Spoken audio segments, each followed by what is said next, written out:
संस्कृति निश्चित रूप से बचेगी और आगे बढ़ेगी। कहा जाता है जिस समाज का बागडोर युवा संभाल ले, उस समाज को दुनिया का कोई ताकत उसका बाल भी बांका नहीं कर सकता है। तो आप तमाम युवाओं को नमन करते हैं कि आप इस आधुनिक युग के एक एक चीज को जानते हुए, समझते हुए, अपने बाप दादा पुरखों की जो कीमती विरासत है, अपनी परंपरा है, अपनी संस्कृति है, उसे आप लोग पकड़कर, उसे बचाकर आप रख रहे हैं। यही है जो हम लोगों को जिंदा रखेगा। कहा जाता है कि हम लोग जितना भी ऊंचा उड़ान भर ले, कितना भी ऊंचा उड़ ले, लेकिन ऑक्सीजन जो है वो इसी धरती में ही मिलता है। तो हम लोग अपना पाँव, जो अपना चीज है, अपना विरासत है, वहाँ हम लोग जमा कर रखें। अपने पुरखों की पहचान को हम लोग बरकरार रखें। अभी हम लोग आप लोगों का नगाड़ा मांदर का जो धुन हम लोग सुन रहे थे, जिस तरह से हम लोग प्रकृति को देखते हैं, मन मोह लेता है। आज हम लोग प्रकृति के बीच में रहते हैं। बहुत सारे ऐसे लोग हैं जिनको इस तरह से हरा भरा पेड़ पौधा नसीब नहीं होता है। वो साल में एक बार पिकनिक मनाने के लिए जंगल, पहाड़, झरना में जाते हैं, और जब वो पिकनिक मनाने के लिए जाते हैं, वहाँ का प्राकृतिक सौंदर्य को देखकर क्या उनके अंदर कभी गुस्सा आ सकता है? किसी के प्रति क्रोध या बुरा विचार आ सकता है? नहीं। तो वो जब पिकनिक में जाते हैं तो वो उस समय बुरा नहीं सोच सकते हैं।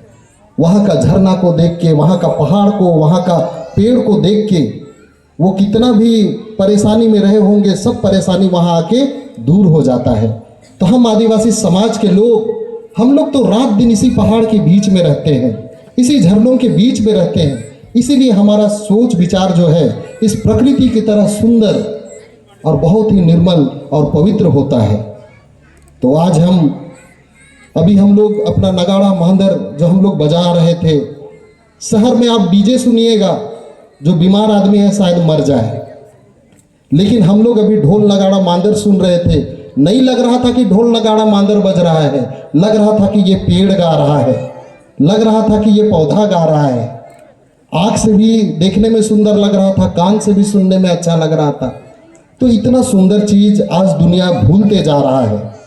आज हम ही लोग हैं जो इसको बचा कर रख सकते हैं, और दुनिया को, जब दुनिया इस चकाचौंध में भटक जाए तो उसको सही रास्ता हम ही लोग दिखा सकते हैं।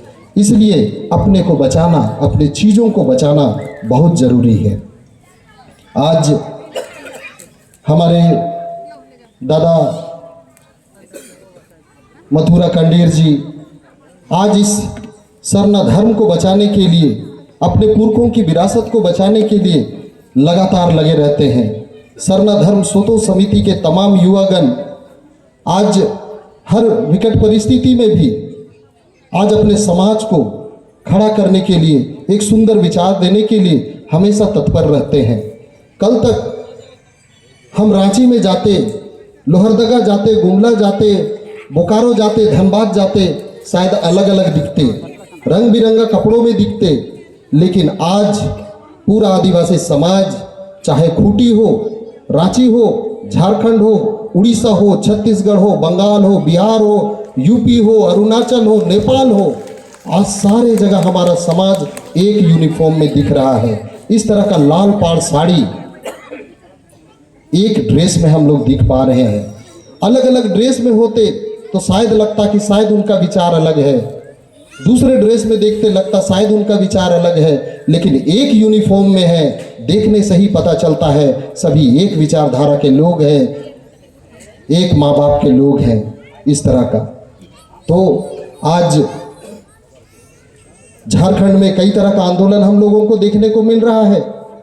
रामगढ़ में राजेश मुंडा जब वहां आंदोलन करते हैं, वो भी लाल पाड़ साड़ी और सरना झंडा के साथ लाखों की संख्या में दिखते हैं। हजारीबाग में नरेश बेदिया जब वहां आंदोलन करते हैं, वो भी लाल पाड़ साड़ी और सरना झंडा के साथ दिखते हैं। लोहरदगा में जब शंकर टाना भगत जब वो आंदोलन करते हैं, वहां भी एक ही रंग में दिखते हैं। आज दुनिया का लोग आज सोचने पर मजबूर हो गया कि आदिवासी समाज को अगर छेड़ दिए तो इतना आदिवासी समाज का लोग एक साथ है, एक रंग में रंगा हुआ है, इनको छेड़ देंगे तो ये हमें छोड़ेंगे नहीं।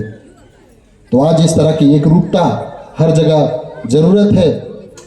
तो आज जितने भी यहाँ माँ बाबा लोग हैं, आप लोगों का आशीर्वाद है जिसके कारण आज हम लोग अपने विरासत को जान पा रहे हैं। आप लोगों का लालन पालन है कि हम लोगों के बीच में ऐसा संस्कार कि हम अपने बाप दादा पुरखों की चीज़ों को बचाकर आगे बढ़ाने का हम लोग काम कर पा रहे हैं। तो आप लोगों का इसी तरह का आशीर्वाद मिलता रहे, यही आशा उम्मीद, और इस कार्यक्रम से इसी ऊर्जा को लेकर हम लोग विदा भी होंगे। तो संबोधन में हम लोग हमारे क्षेत्र के माननीय विधायक राम सूर्य मुंडा जी, अभी हम लोग हॉकी टूर्नामेंट जो युवाओं के द्वारा जो खेला जा रहा था, अभी हम लोग वहाँ भी भाग लेकर आए, काफ़ी अच्छा लगा। और इस तरह से खेल के साथ साथ, खेल ऐसा चीज़ है जो हमारे शरीर के साथ साथ हमारे सोच को भी विकसित करता है। और खेल में अगर जो लोग लगते हैं तो वो नशा पान से दूर रहते हैं, और खेल के साथ अगर नशा को अगर हम लोग ग्रहण करेंगे तो निश्चित रूप से हमारा शरीर खराब होगा, हम लोग बेहतर नहीं कर पाएंगे। तो इस तरह से खेल को, परंपरा, संस्कृति को आप लोग खूंटी में हर चीज़ को बचाने का काम कर रहे हैं। इसके लिए पूरे समाज की ओर से तहे दिल से आप लोगों को धन्यवाद देना चाहेंगे। सबों को जमे जमा जोहार, जय सरनाथ। जोहार।